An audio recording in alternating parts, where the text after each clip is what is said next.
Hey guys, welcome back to my channel. If you're new here, my name is Allie, and today is the Scream vlog. I know there's been a lot of things surrounding Scream, but as a whole, Scream was always a favorite franchise of mine growing up.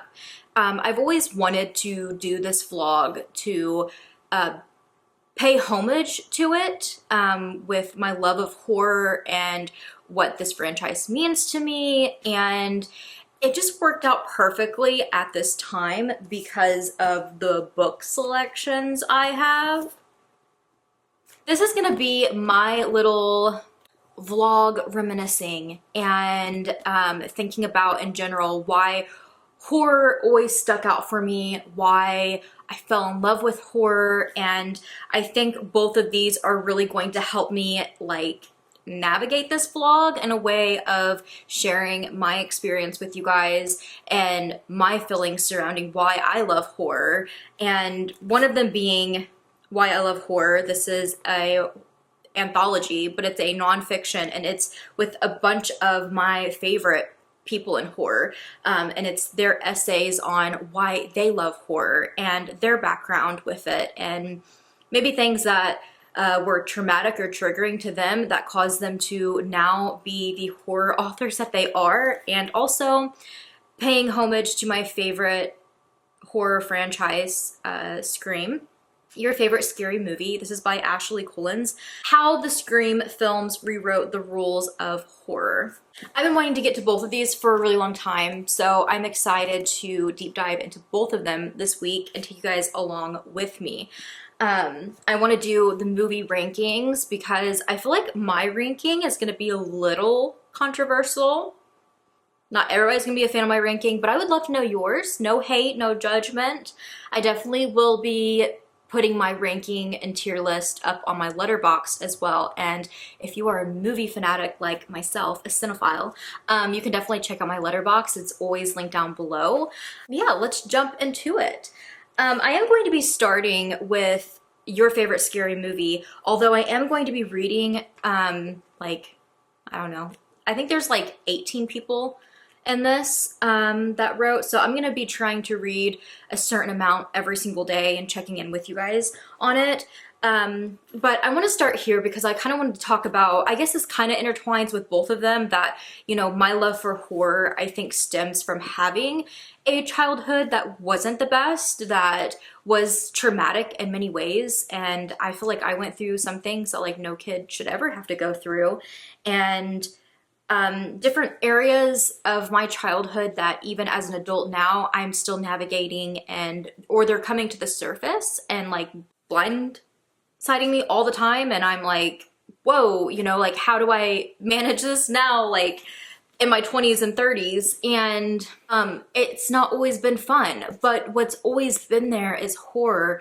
And I've already started both of these, and what I have loved so far from like the introduction of both of them is talking about the ways that horror fans really have used horror as a coping mechanism, and how yeah, the horrors of real life are so scary, and sometimes we need to take ourselves out of that and into watching or reading something that terrifies us, but like we are able to fully take ourselves out of it. Like we finish a terrifying book or a terrifying movie and we're safe and we know that we're okay.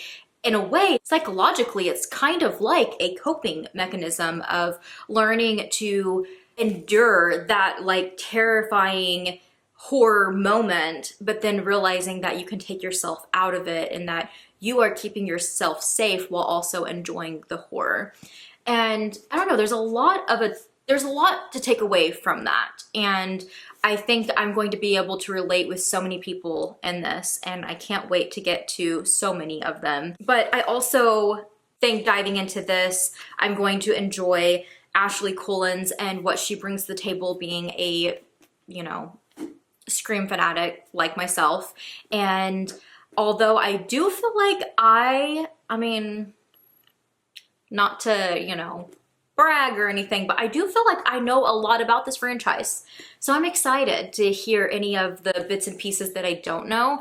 I definitely think later on, and like, I would say maybe a little bit of Scream 4, and then 5, 6, 7, I don't really know as much lore and behind the scenes things as I do with the first original 3. But yeah, the mastermind that was Wes Craven's and all of that, I just know is going to be such an emotional thing reading this as well, and I'm so excited to jump into it. This one is definitely for the fans of Scream, but this one I think is a little bit more broad. I feel like this is for any horror fans. I feel like this could even possibly, from even the introduction from Mother Horror herself, I feel like this could even work for anybody who's just really interested in this genre and maybe they like to pick up a lot more nonfiction. This is my year where I was like, I want to read more nonfiction, so I'm finding my niche. But yeah, this is edited by Becky Siegel Spratford. She has worked in the library side of things, being a librarian and recommending books, and she is literally also what Mother Horror is. Mother Horror, also known as, I guess I should say, Sadie Hartman, aka Mother Horror. Not only does she post a lot of book recommendations on her Instagram, she's so creative with what she recommends, and it's just incredible. Her content is amazing, and you can tell that she's put in the work and the reading and the research behind every single post that she makes. But not just that, she actually has, I think just 2 collections. I own both of them, but 2 collections, one being like 101 horror books to read, what is it, before you're murdered, and then Feral and Hysterical, which is like all about women and horror. They're 2 really cool, fascinating just books that are just filled with book recommendations. And that's literally what both of these do. And she says that Becky was always kind of like her mentor and her teacher and really helping her figure out everyone's niche and be able to be that librarian who can give you the recommendation based on your preferences and your likes and stuff like that. So that's really cool that she's putting this all together too, because while doing that, she found herself in the horror and just falling in love with horror and wanting to find horror recs for so many different people, and now having so many incredible horror authors that are from back when and even current. There's just so much horror to devour that, like, I just know this is gonna be the best time ever reading from all of them. It's weird to read nonfiction about your favorite authors instead of reading their fiction horror stories, but I'm so excited. While I have a minute, I do want to talk about the movies because, again, being my favorite franchise, I've seen them all. The earlier ones definitely multiple times. Don't let my t-shirt fool you. I don't know if you can fully see it. It is kind of like a take on Scream in New York City. It's probably my least favorite out of the Scream movies. I've always wanted to do a tier ranking of these movies though, and didn't know how to navigate it because the first 3 are just so iconic. Even the 4th one is so iconic, but like whenever you have, you know, the original with like the original cast and stuff like that, it's so hard, I feel like, to top that when that's just like the nostalgia for you, and those are the people that like you're wanting to put on to watch a Scream movie. This past week, I have been going back and rewatching all of them, and I always go back and watch like the first 4 all the time. The first one, I watch it probably the most of any movie every single year. It's my all-time favorite movie. So it obviously is my favorite out of it. There's just nothing that can top the iconicness of this cast of people who just did a phenomenal job. Like, I feel like a low budget indie horror at the time, having faces like Drew Barrymore and Neve Campbell, Skeet Ulrich, Matthew Lillard, David Arquette, Courtney Cox, so many incredible actors, and a bunch of them even being newer to the screen and just killing it with their characters and doing an incredible job. And I feel like it is the first movie that is like such a wow factor too, because it's something new and refreshing and really adds to the horror genre. And I feel like for me, there's so many iconic franchises out there. Friday the 13th, Halloween, I mean, just so many different ones. But I feel like Scream has always done it for me because horror is definitely something I go to whenever I'm feeling like my lowest. But I also enjoy the comedic relief because even at my lowest times, I have always been the type to like try to put a smile on my face and try to just crack a joke, just try to laugh through it. You know, I better laugh or I'm gonna cry type of, you know, vibe. And I always love the comedy that was intertwined in it. And I love that it's so before its time with bringing humor into a horror movie where obviously people then were just like, oh my God, like this is satanic and this is awful. It was just incredible. And I love the fact that like it plays into the silliness of horror movies and horror genre in general, and like Randy's character like really breaking down what makes a horror, what makes a slasher, and the, you know, ways to stay alive and be the final girl, and just all of the ins and outs, all of the meta I just love so much. It's just such an iconic franchise, and Ghostface just being this silly slasher that like is always different and you don't know who it's going to be, and it could be the closest person to you, and just the whole like on the edge of your seat but also trying to guess the whole time. I love it. So yeah, Scream 1 is definitely my favorite. This next one I had such a hard time with though, because I find Scream 2 and 3 to be so iconic in so many ways that I previously would have said, and I might end up changing my mind on this. I feel like I'm already kind of changing my mind on it. No, I'll stay true to like what I wrote down. In slot number 2, I put Scream 5, or also known as 5 Cream. I am honestly shocked by this myself because this was a movie that like when it came out, I was like, yo, yeah, that was really good, you know, and I enjoyed it. And then I really just think, we'll talk about the 6th one, but when the 6th came out, it was like, it just turned me away from the entire franchise. I was just so upset with where it went that I kind of started meshing those two together, and I started forming kind of like a hate for Scream 5 too, when I had there was nothing there that should have had me feeling that way about it. Upon my recent rewatch, I really enjoyed my time with it. I feel like the fresh faces really add to it, but like the homage that was played into it.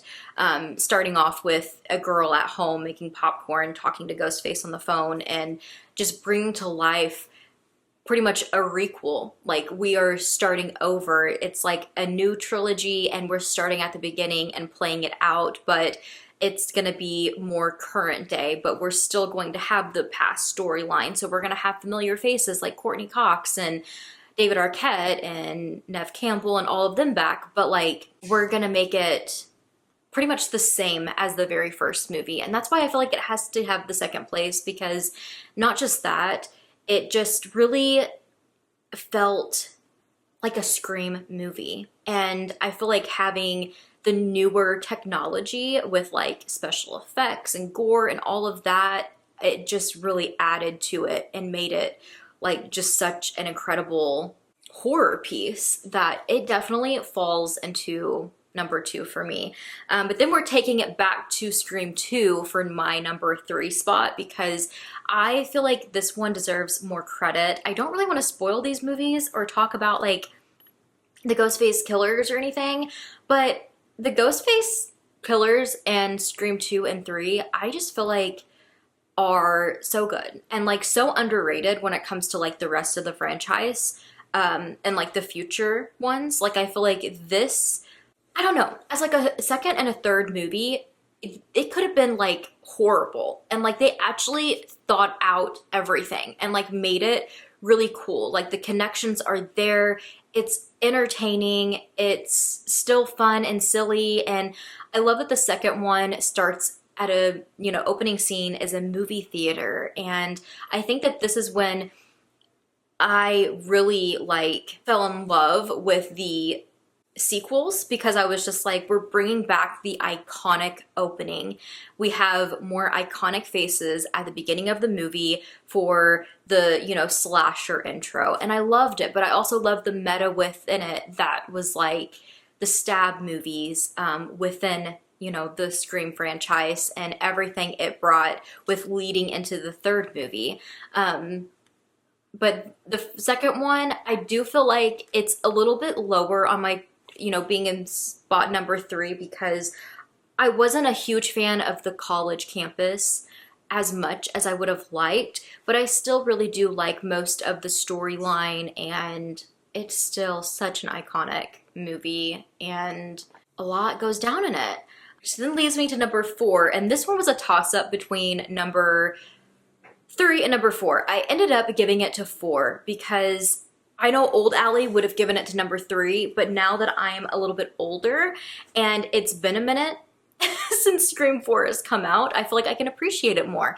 I watch it now and it's so nostalgic to me because I remember being a teenager when it came out, and I remember like the feelings of like having Scream again and it being the last one with Wes Craven's, and again, the opening with just back-to-back iconic faces. And I was like, thank God they brought this back, because they fumbled it in the third one, kind of.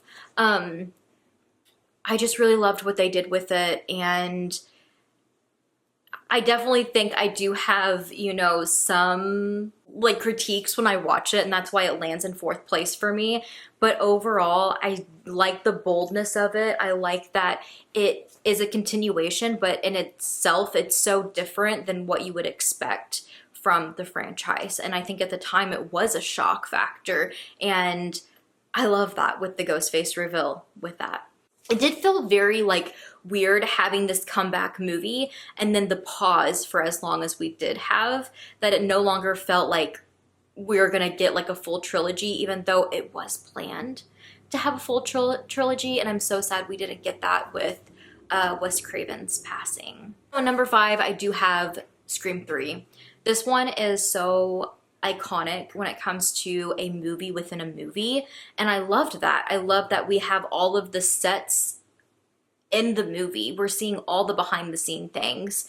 What I always kind of had like a hard time with was Sydney struggling with like these almost like paranormal visions that she's having of her mother. I just felt like that was so weird and kind of took me out of it a little bit, but I still love the Ghostface reveal.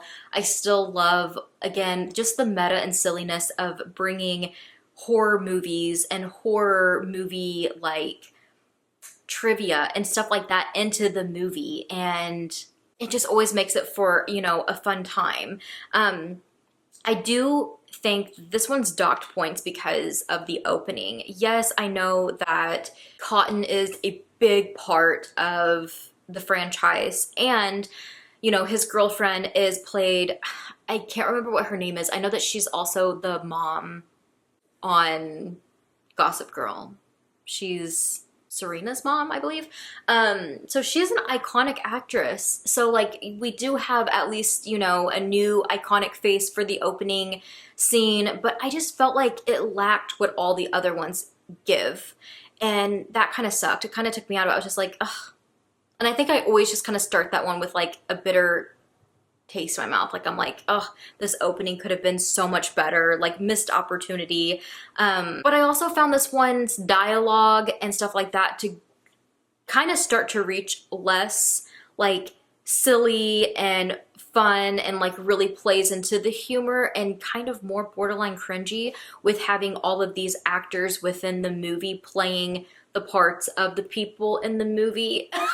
All of the meta going on. It was just, it's a lot, but I feel like the actors that they brought in to play these pieces, some of them I feel like in certain moments just overplayed way too hard and acting and trying to be like, pretending like, or acting as actors in a movie, but like, how do you word that to where it's not sounding confusing? Because it sounds really confusing, but like just overacting, pretending to be an actor when it's just like, which means as of now, until Scream 7, the last place is going to Scream 6, which I just was not a fan of.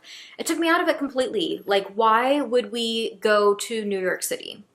I get that Ghostface, it's to show Ghostface can go anywhere, but it just really took me out of it. And it sucks because overall, as a slasher movie, phenomenal. The settings were amazing. The gore, guts, all of that was amazing. It was intense, and it really is a good horror slasher movie, but it doesn't feel like a Scream movie. And that's why I'm kind of glad that Scream 7 is kind of like taking it back to Woodsboro. Like, we need the small town vibe. We need it to make more sense. Also, like, Sydney not being in it, not paying Neve Campbell for like the work that she has put into the franchise alone kind of just like irked me. Like, she's been there since day one. I am curious about the last one and how they're going to, you know, intertwine the storyline with bringing our like OG characters back and kind of keeping, I think, the current ones we have, but like we're not gonna have all of the current ones anymore. And I don't know what that's gonna look like, but I feel like if it's going to be the last Scream, maybe, maybe the last Scream for some of the OG characters though, like it would just be nice to have them back and the story more focused on them than the new ones. But I don't know, I feel like it's a little, after the 6th one, it's a little all over the place, so I really don't know what to expect. But I just know I was really let down by that when it comes to an actual like Scream. It doesn't feel like it's part of the franchise. It really sticks out. And I will say, I didn't think that the Ghostface reveal was horrible, but even it in itself didn't feel like it fit a whole lot. It felt like it was a part of a different franchise and they were just using the Ghostface mask. Like, I don't know. It kind of took me out a little bit, and I just feel like we didn't really have as many OG faces. We literally just had Hayden Panettiere and Courtney Cox. Obviously, we had, you know, people from the previous movie and stuff, and, you know, that was cool. But I will say, jumping from the 4th to the 5th movie was just so much better because having faces from the 4th movie going into the 5th one after all of those years was kind of cool. Also, and I forgot to mention this, was I really like the touches of the 5th one, and I think that's why I bounced it up to my slot number 2, was because all of the, you know, tributes to Wes Craven's, even having a character named Wes and everything that kind of went into with that character and what happens, like it was really bittersweet to like have another movie and it be really good, but also to not have Wes a part of it. Yeah. Anyways, that is my ranking. Hopefully I can edit this to where it's not too confusing. Again, I'm going to have it on Letterboxd, so I'll have that link down below, but I'm intrigued to see where the last one is going to fall.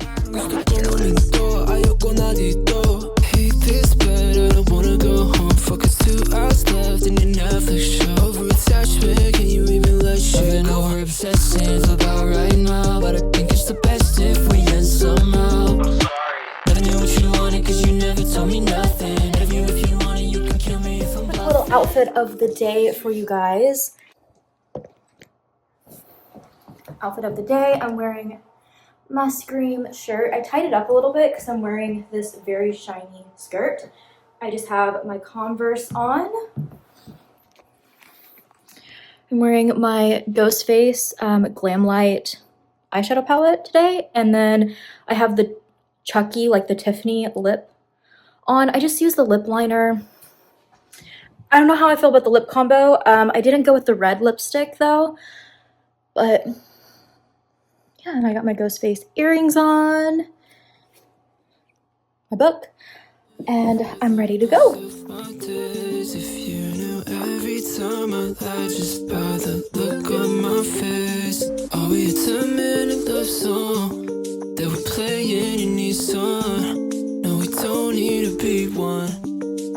Don't need to be one. They're like, oh, We modified, I know we can make this work. 20 calls, oh yeah, no stream, no problem, baby. Please don't hit my phone, I'm in bed. Let me spiral in the hall till I'm dead. Was it something that I said? If it wasn't really sorry, I get caught up in my head. As you put me in your plans, had to lay it in my bed. Reminiscing about the time I wasn't lonely, but I am. Can you waste my time instead? Would you love me for the rest of my days? If you knew every time I lied just by the look on my face. Oh, it's a minute. So you guys, quick check-in. As you can see, last night we did go see Scream 7. Still trying to figure out where it falls on my ranking. I think I'm putting it at, I don't know, somewhere in the middle. Definitely have to figure that out. It wasn't bad. I'm so happy for Kevin to finally be able to direct a movie. And since this was kind of like his baby from the very beginning, I just love that for him so much that he was able to finally take the reins on it. And if you didn't know, the director of this one is also the screenwriter for like the original Scream. Like he is literally the creator. Yes, Wes Craven's directed it, but like Kevin Williamson was the person, the mind behind Scream and making it. This I already knew, but I am reading Your Favorite Scary Movie. This is by Ashley Cullins. It's how the Scream films rewrote the rules of horror. I'm only 7 chapters in and I'm eating this up. It is so good. The foreword by Ashley, or introduction by Ashley, I've never related to something more when it comes to horror, like just her love for Scream and why it started and the reason she loves the franchise so much and, you know, all what it means to her still to today. Yeah, I just relate to so much. I feel like there's so many amazing horror franchises out there, but like when it comes down to it, Scream is always gonna be my favorite. It's in my favorite decade. It's that bitch. Like it just did what like the horror genre needed, and I feel like it did it so far before its time, like bringing this comedic relief, showing that horror can be therapeutic and like something for broken people. Yeah, I'm eating this book up, and although I have a physical, I bought the audio because it's narrated by Roger L. Jackson. He is the voice behind Ghostface. And although he speaks normally reading it, he does start each chapter like in the Ghostface voice. So like chapter 1, in the Ghostface voice, he goes, Chapter 1, Rewriting Horror. oh my gosh, it's so good. As soon as I heard the Ghostface voice, I was like, goosebumps. Oh my gosh, I love it so much. But this is pretty much breaking down the entire franchise. The first part was talking about Kevin's just his breakthrough with Scream and like how he went off and secluded himself for 3 days to write the screenplay. And then the story of him pitching it and the story of Wes Craven's finally getting it and how he turned it down over and over again. And I've even gotten through the whole, like I feel like the first 7 chapters really dives into the first movie and like the mask, the voice behind the mask. It talks about like finding, you know, Roger L. Jackson and then being like, he can't be seen by the actors. Like we want to keep this a mystery. And he would have to like come and hide on set somewhere with like his mic and wait for all the other actors to come. And stuff like that is just so cool. I love behind the scenes so much. While I am a huge Scream fan, I know a lot about this franchise already. So whenever I'm reading things that I didn't even know about, it is just mind-blowing every single time. And I love that. There's little things in here that like, I don't think we would have known if it wasn't for her getting all the tea and putting it in this book for us. And oh my gosh, as a Scream lover, I am just eating this up. I love it so very much. And if you are a Scream lover as well, you should definitely pick this up or try it out. It is so good. And I'm, again, 7 chapters in, so I will definitely let you guys know as I go. But I'm enjoying it. Their warning graphic, there is pictures from the film in here. Also, this is for Scream fans. If you haven't seen Scream, the movies are spoiled throughout this. So just beware, like it's gonna happen. I don't feel like you should be picking this up if you haven't even read or watched the franchise to begin with. Like, you're not gonna relate with anything that's being said in this, so yeah. But there might be some spoilers. I'm not gonna spoil the new movie, and I will try not to spoil the movies as much as possible, but like the first one, come on, if you haven't watched Scream yet, what are you doing? One mild spoiler, so skip ahead if you don't want to be spoiled by the first Scream movie, is the fact that I already knew this, but I still just think it's so cool that they had gotten Drew Barrymore because they were like, she's a big name, let's get her as Sidney Prescott. And it was actually her idea to be like, no, I don't think you should put me as Sidney. I think you should put me as Casey Becker, because nobody will suspect that you're gonna kill me at the beginning. Oh my God, literally horror genius. Like, just incredible. I love it. So many more little things like that. Like, I already knew too that Matthew Lillard did a bunch of like the ad-libs for the ending of this movie, but I didn't know how many takes had to be deleted because the camera that they were filming on, you would just have to see the footage like the next day. You didn't have like a monitor showing you scene by scene, so like they would watch it back the next day and be like, it's blurry, we gotta do it all over again.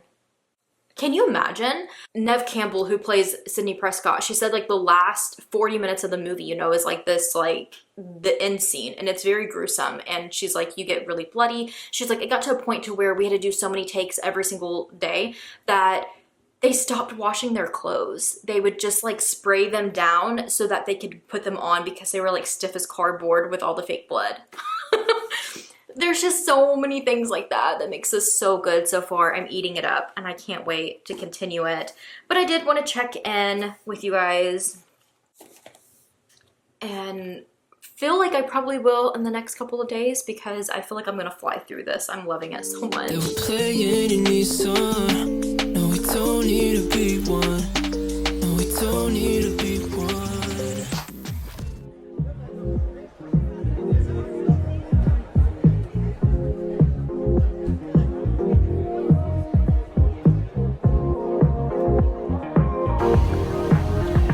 Windows down.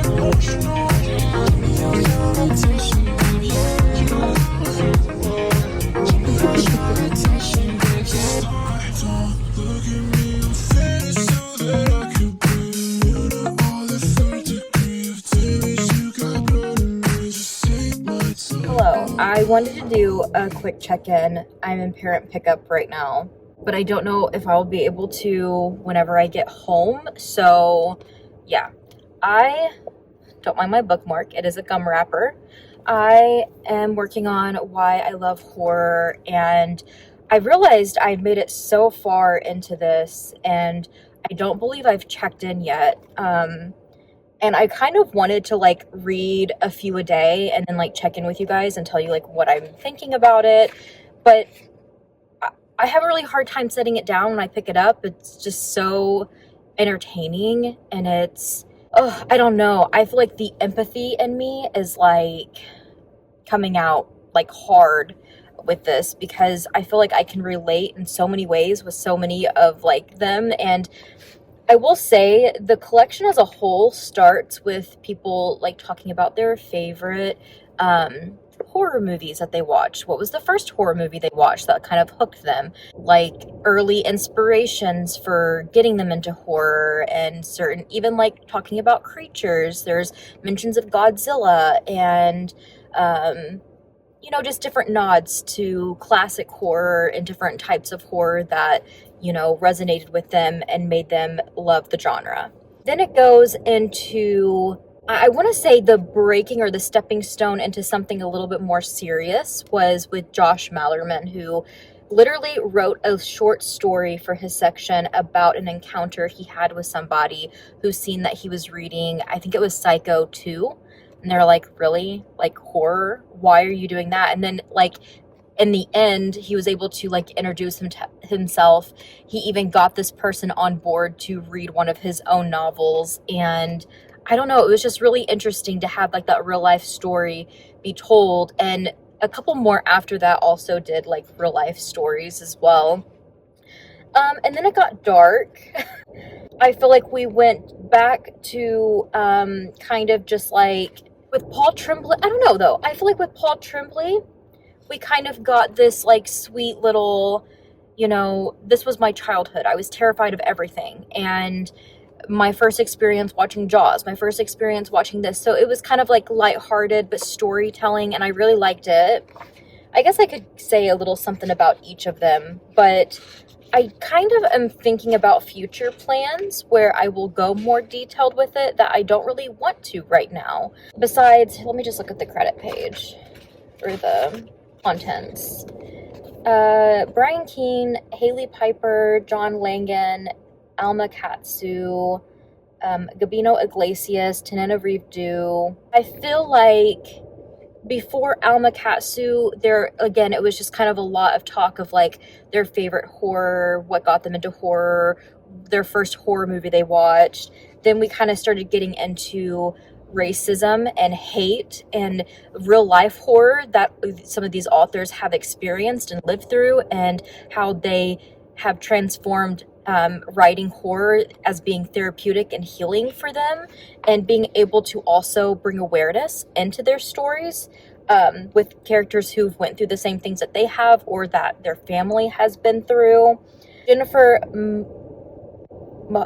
Mahan, I don't know how you say her last name. I don't know. I feel like I've read her in a short story before, but hers got really sad, really talked about mental health and dealing with really hard traumatic things in life, having a really bad childhood. And it was a little triggering for me because I was like, oh my God. But it was very like jarring, but relatable in a way of our stories being so different, but at the same time, like similarities there. And the same with Grady Hendrix. Grady Hendrix gave me chills.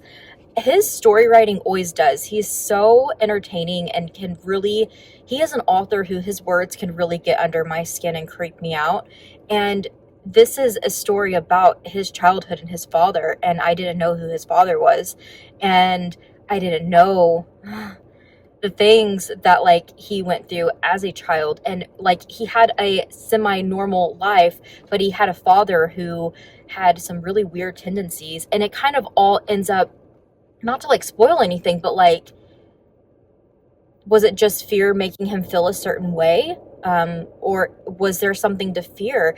And even that in itself, and I feel like just kind of the way he talked about his father, although very, very different, I had similarities with that as well, that I was able to relate with that story of how I felt with my own father, and not really knowing who he is like as a person, but like some of the underlining horror from it being something from your childhood that you're still kind of overcoming, and maybe are able to do that therapeutically through horror. Like I said, Paul Tremblay, his daughter did some drawings for it that were really cool. He talked about just, you know, the movies that kind of got him into horror, and not really into horror as much as like just fucking terrified him. And he was a scaredy cat and scared of everything as a kid. And it kind of flip-flopped for like him and his wife when he got older. And although some things still scare him, he still is just really into putting his fears into his work. And I think that that concept of this is really cool. Cynthia Palaeos was another kind of just really hard one to read too, dealing with her mental health struggles, dealing with abuse and other things like that. It was pretty intense as well, and just kind of shows that there is like real people behind the work that they're putting in. And I feel like people are so quick to judge sometimes with horror, but it can be some of the most like wonderful people who really on the inside have been broken down so much, and to just see them flourish and be able to heal on their like writing journey. I definitely want to pick up more work from her, and I do feel like I also could relate with her in some ways with some of the things. Her story title was My Mother Was Margaret White. That's Carrie White from Carrie. Yeah. So we're dealing with some like religious trauma there. And I just love that she also shared like where she's currently at. And that was kind of like almost healing in a way for me too, because I'm just like, I'm not alone, and I can get through my, you know, the emotional turmoil that like I went through as a kid and come out on the other side. And then lastly that I've read so far was Clay McLeod Chapman, who I just adore. And he talks about his childhood fracturing his skull twice. And you know, they always say that like if you have like some type of head trauma, they always said like sometimes serial killers would have like head trauma and stuff like that, but who would have thought that not just serial killers, but horror writers could have head traumas and come up with just brilliant work. They put the psychoness into their stories, and he definitely does. But when you see him, I can't wait to meet him. He is somebody that is on my book wish list to like see. I guess my book bucket list of authors to meet. He is definitely up there because he just seems like such a goofball. And I don't know, he's somebody that I just feel like I would love to meet, but also get to know. And I feel like I could be such good friends with. This is really awkward now because the crosswalk lady is like right there. But yeah, that's where I'm at. I still have quite a bit to go, but I wanted to check in because it's just been so good and so relatable and so just authentic and raw, and like I've teared up so many times.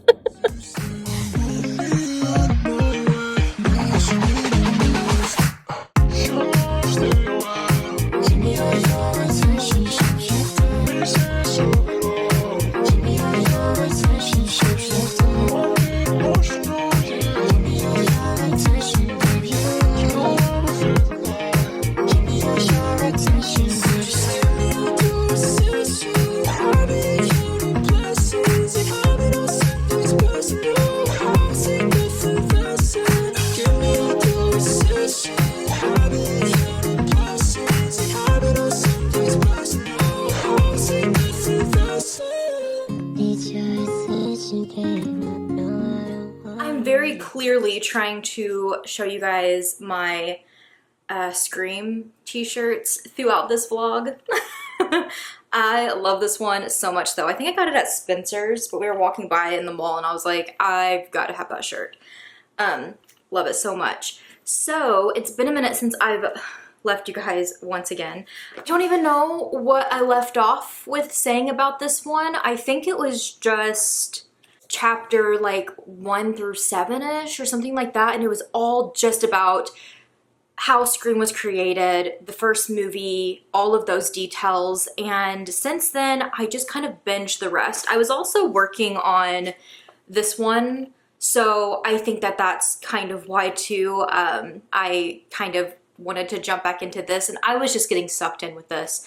But this book was so good, you guys. After that, it goes into, actually, I think chapter 8 literally is, yeah, taking a stab at a sequel. So we talk about, for the next couple of chapters, the sequel, what they wanted for it, behind the scenes things, just a bunch of little, you know, things here and there, like what would make it work, what wouldn't, and how challenging and hard it is for a movie this iconic and big to then turn around and try to make a sequel. My hair is doing its own thing today. I'm to the point where I'm growing it out, so like all of this, it's not re-dyed, it's all hair makeup. Is that not so cool? I love Good Dye Young. I use their semi-dyes, and I'm trying to grow out my roots further so that I can have more time to simmer on what I want to do with it, but also maybe I can bleach more of it to make the next color pop, because I really want to go pink next. But it's looking rather, I don't know, I'm in that weird in between right now. So I picked up a long time ago, their hair makeup to use on my roots in between dyes. And this is the red one, so it just goes with the rest so well, and I love it. It looks like I just freshly dyed it, but I will say it does make your hair feel like, because it is supposed to just be hair makeup. You're supposed to wash it out at night, but you know, when you don't wash your hair that much, it starts to go downhill. But yeah, by chapter 11, it's the end of a trilogy. We're talking about the third movie, and I love just all the nods to the iconic actors throughout this, and how casting went down, how, you know, the movies in general, and like different people's like thoughts and opinions being like, ooh, we should do this, and like actually letting actors have that creative range to kind of put in how they feel. And like one being David Arquette being like, I don't want to be like everybody else in this. Like, I want my character, like, I got hurt. I want him to be hurt in the rest and have like a lasting effect on him. And that's why like in the next ones, he has a limp. So many really cool things. I also love all the nods at Matthew Lillard being like, I love this franchise, but I'm jealous. I'm happy, but I'm jealous every single time because he wants to be back in it so bad. And yeah, then there's a huge jump to the fourth one, being that far, you know, in the future from the third one. And what's really cool about it is that they had, you know, Wes Craven's and a couple other people were sitting and talking about it. And at the end of the third movie, in their heads this was it. 3 movies were done, it's a trilogy. But they were already cracking jokes then. Like, wouldn't it be crazy in 10 years and we're doing this again? We're starting the trilogy over. And literally it's like exactly 10 years later, the fourth one, which is insane to me. And the casting on the fourth one is just very iconic too, especially for its time period. It doesn't hit as hard for me, I feel like, as like, you know, the first, obviously, with like casting, but like what they set out to do with it, it is such a good, like, is period piece the right word here? Because it's like, I don't know, I think I mentioned it earlier in my movie ranking, like watching that now has such a effect on me versus when I first watched it when it came out. Like, it reminds me of that time and like where I was in life and like how everybody dressed and blah, blah, blah, blah, blah. And I'm like, it's so crazy because it's probably like teenagers in the 90s who watch, you know, the first ones again. They're probably like, oh my God, like I had a shirt that looked like that. I remember when people wear their hair like that. That's what I feel like when I watch the fourth one. Does that make me old? And of course, after the fourth movie, we have a chapter about Wes Craven's and his passing. And it is such a beautiful chapter. I was tearing up.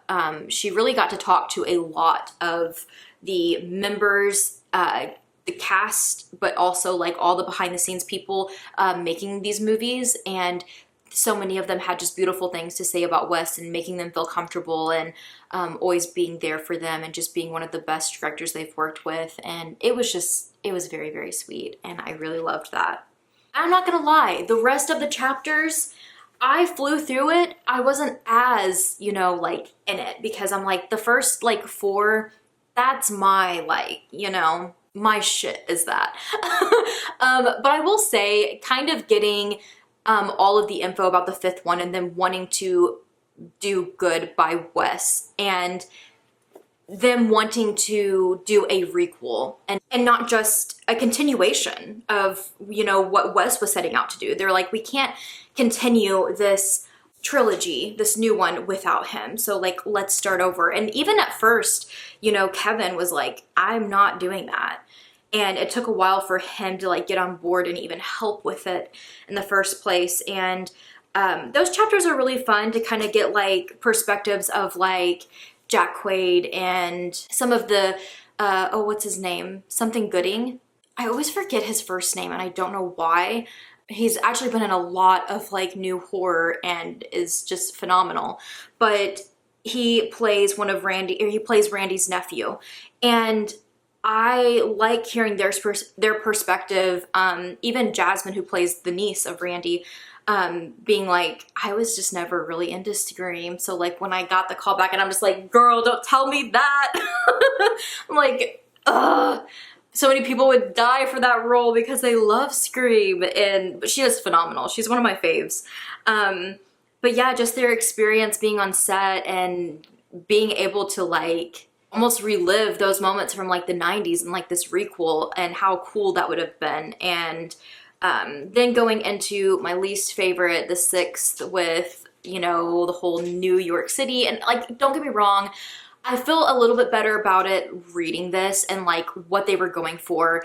Just wanting a change of pace and like, you know, wanting to bring more to the franchise than what it was. And it's a really good chapter, but I will just say, I'm still just not a fan. Like, use that for a different franchise. Like, I am so glad the 7th one really brought it back to Westboro and its own thing. And not just that, but like, and people might come at me, but like, I personally like that, like, we went back to Sydney's storyline. I feel like that's what the franchise is about. It's like Halloween movies without Laurie. You know what I'm saying? Like, it just wouldn't be the same. And it wasn't with the 6th one. Like, it just wasn't.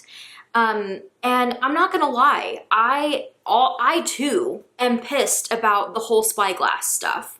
I really wish like crazy that they could have dropped Spyglass and went with a different production company. And for whatever reason, they weren't able to. There is talks about Melissa in this and everything that went down, I guess, from their perspective. And I don't want to really spoil the book or like spoil all of the details behind it. I'm not gonna lie, I feel like it was a little bit of a cop-out on what they said about her post once again. But I will say there was several of the actors and even Kevin himself that was like, I think Spyglass dropped the ball on this, and I think that they 100% should have, instead of just firing her, they should have reached out to her and had a conversation, because what they were accusing her of was not it. And it definitely could have been something that could have been handled so much better. But still, the reasoning you said, even in this book, for Spyglass and their reasons for firing her, not a good look, Spyglass. And hear me out, I'm not a fan of boycotting. I'm just not. I like to give people, you know, the benefit of the doubt. I like to give them the chance. Yes, I think that there is huge, big corporations, and I could talk about this forever, so I'm not going to, that deserve boycotts whenever they are supporting stuff that they really shouldn't be. And I just want to say, if you're boycotting Scream 7 because of Spyglass, you better look into Spyglass and everything else that they make and boycott it as well. They're definitely on my bad list, and I'm very, very upset with how everything went down with that. But for me, I think I always look at, like, it's really hard for me to boycott, especially in this time, because of how much everything costs, how much everything is to make. And I get that like Spyglass is backing a bunch of it, but you have to think like these are also like creators who are being paid, and creators who worked hard on something and poured their heart into something, to just have a bunch of fans boycott it because of something that is out of their control. And from the sounds in this book, it was completely out of their control, and they actually dropped the whole film. I don't know if you guys realize that. They dropped the whole film when Melissa was fired because they were like, we can't move on. Like, we can't continue our trilogy about these sisters without her. We're not replacing her. They literally say that. And they literally dropped the movie for like a year And the only reason Kevin came back to it was because Neve Campbell reached out to him. She had come to agreements, whatever that was, behind the scenes with Spyglass, to pitch a new Scream movie, but taking it back to the beginning and with those characters and where their life's at now, and offering it to Kevin to direct it, which to me is incredible. The fact that they had to stick with Spyglass because of, you know, Spyglass, like, you know, I don't know how all that works. Owning rights to it, whatever the case may be, being in contract, whatever the case may be, is very unfortunate. But at the end of the day, I was so against them dropping Neve Campbell, not paying her bag for Scream 6. I didn't see anybody boycotting. I'm just gonna say. And I get it's very different reasons. I get that 100%. I'm just saying. Also, Kevin being the first LGBTQ plus person to, you know, direct a Scream movie, and not just that, but like he wrote it, the original Scream. Like he just deserved his moment. I could rant about this forever. I like the way Kevin and Neve kind of were talking about Melissa in this. You could tell that they all adored Melissa and they hated the ending of what could have been an incredible trilogy there, and feeling like they once again are doing a redo trilogy. But I still don't agree with the reason Spyglass gave at all. And I do think that Melissa was wrongfully fired here. This book wraps up with talking about the, you know, recent installment, Scream 7, and more behind the scenes and just pretty much excitement about it. They didn't really give anything away because Scream 7 wasn't out yet, and since it's so new, they're obviously not going to, but it's pretty much just Kevin gushing about his chance to finally be able to step into the director's shoes and to do this. And he's so proud of it and where it went. And I honestly, 10 out of 10 movie. I think it was phenomenally done. I feel like all the nods that Scream does in each decade that they're filming in, you know, the movie, and again, no spoilers, but the movie starting out with the Mocker home being an Airbnb was just amazing for our day and age, you know? Just the perfect present touch to it. And the guts, the gore, all of that was phenomenal. I am still, like, from the 6th movie and the 7th movie, there is certain characters that I am just like, this is a mild spoiler. I'm not going to mention who it is. But sometimes when characters are in a horror movie, like being, I mean, let's just say it, slaughtered, and then they survive. What? After that, and even in this book, one of the actors who plays a character from the 6th movie, I'm not going to spoil it, but they go, I literally was watching the playback of my scene where I was getting stabbed repeatedly and was just like, are you sure I come back from that? Like, even the actor was questioning it. I was just like, yes, all of us are too. I'm so sorry, my laptop was so loud. But yeah, that was just so funny to me. I will say, like many, the Ghostface reveal was not it for me, but everything surrounding it and like the reasoning and all of that, like how they did it, that's all I'm gonna say, I think was just another nod to our current day and age, and a cool concept. I'm gonna leave it at that. This book though, 5 out of 5. I had an amazing time reading this, and I feel like if you love Scream and the franchise as much as I do, you will also love this. Even if you don't like the newer movies as much, I think that there's so much packed into the beginning of this about the first 3, 4 even, that are worth it. And the way that Ashley Cullins put all of this together was phenomenal. It's so interesting. I mean, you just want to keep turning the pages or keep listening. Roger L. Jackson did amazing with the audiobook, of course. But yeah, she did an incredible job. I would definitely pick up more from her if she writes about any other franchise or I don't know, like I want to see more books like this. If there is any out there that I'm just sleeping on, please let me know about horror franchises and people who are just obsessed with them, because I will do a full deep dive. I will. I love it. Besides that, you guys, I have read more from Why I Love Horror. And this is going to wrap up the vlog. Like, I want to finish this and then wrap it up. So I think I left you guys with Clay McLeod Chapman. Next we had Nuzo Ono, who is an author that I didn't like the book that I've read from her. I am thinking about a redemption and maybe reading her new one that comes out this year. But I will say her part in this was really good. I feel like she kind of, the way that she wrote it was kind of, in a way, like the previous ones, things that she liked or like reasons why.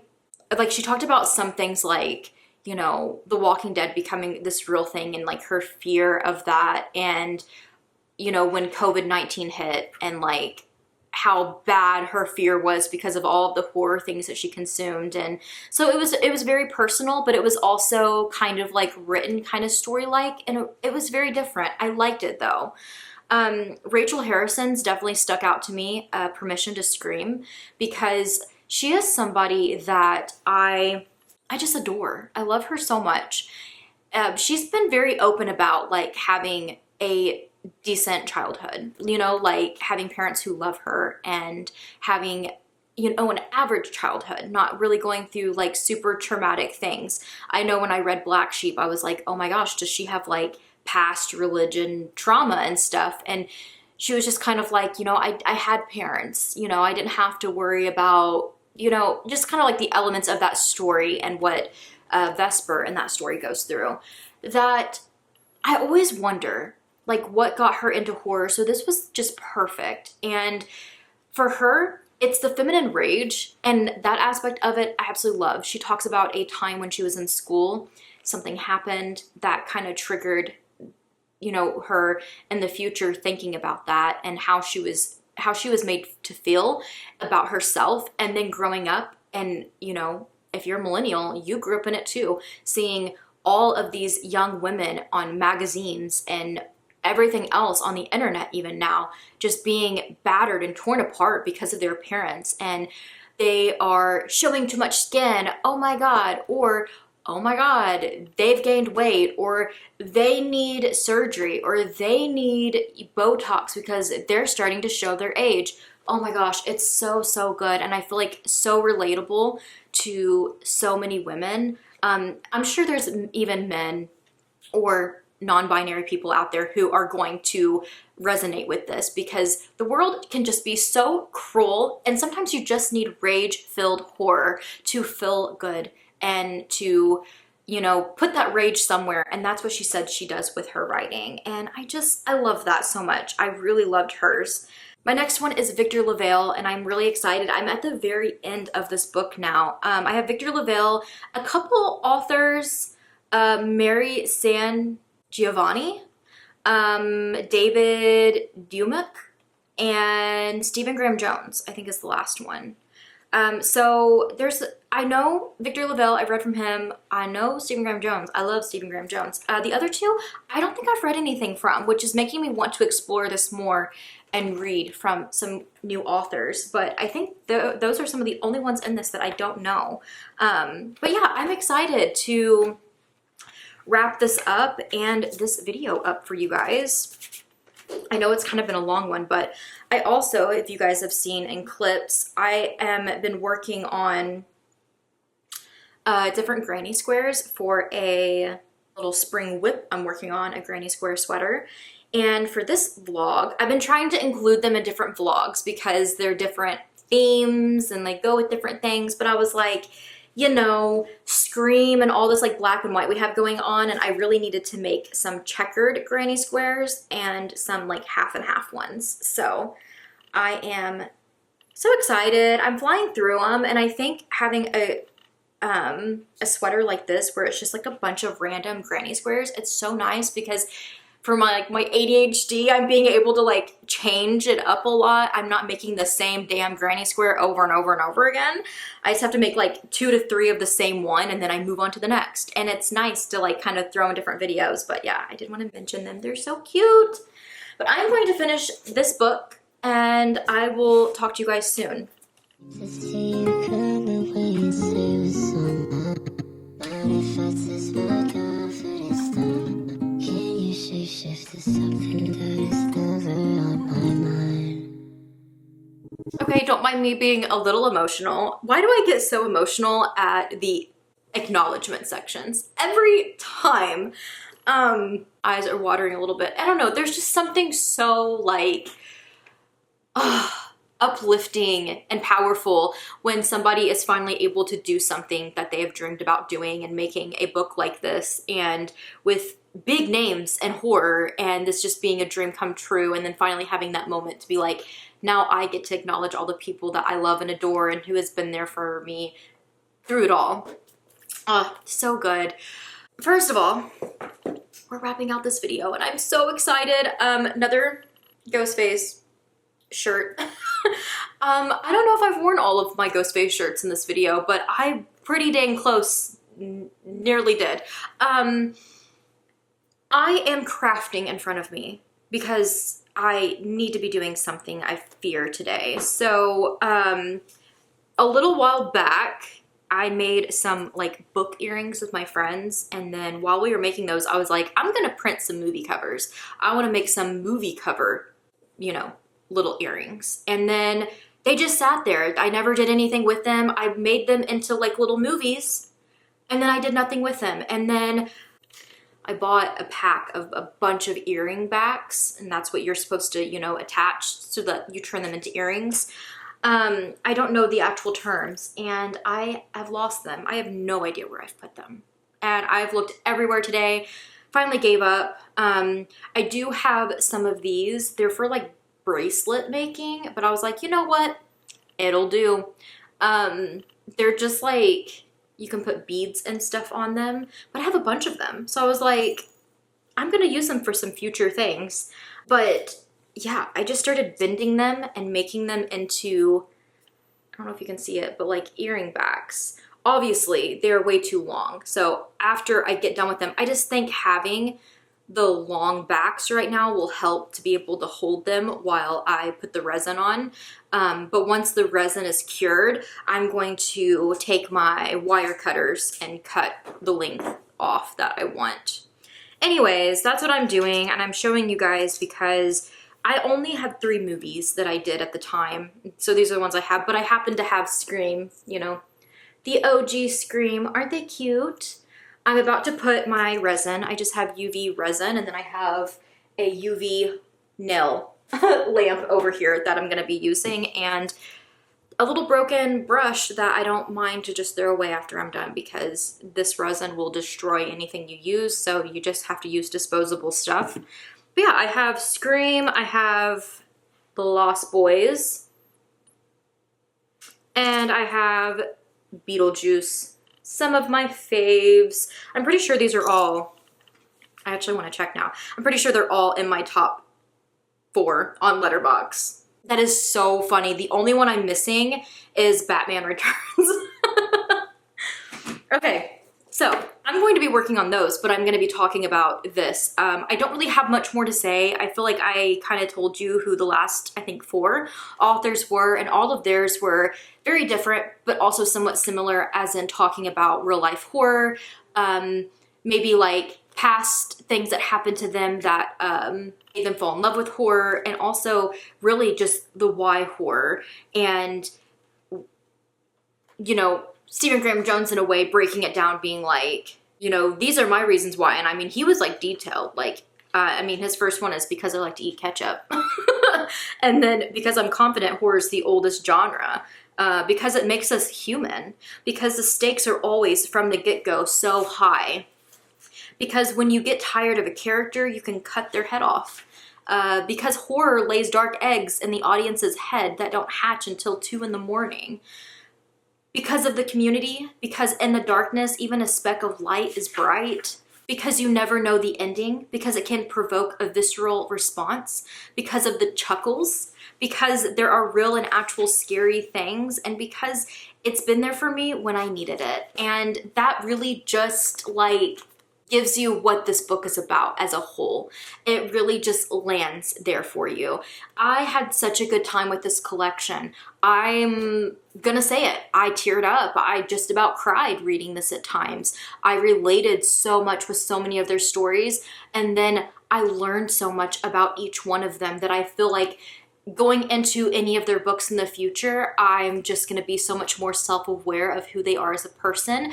And I think it'll resonate more with me of being like, when the horror in their novels hit me, I'll be like, oh my gosh, this was probably so healing because of XYZ that happened to them.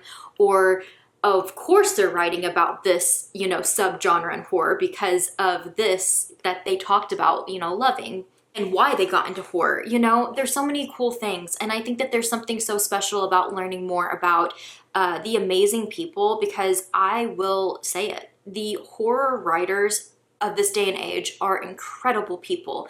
They just come off as so authentic. They're not afraid to speak their mind about their politics because books are political.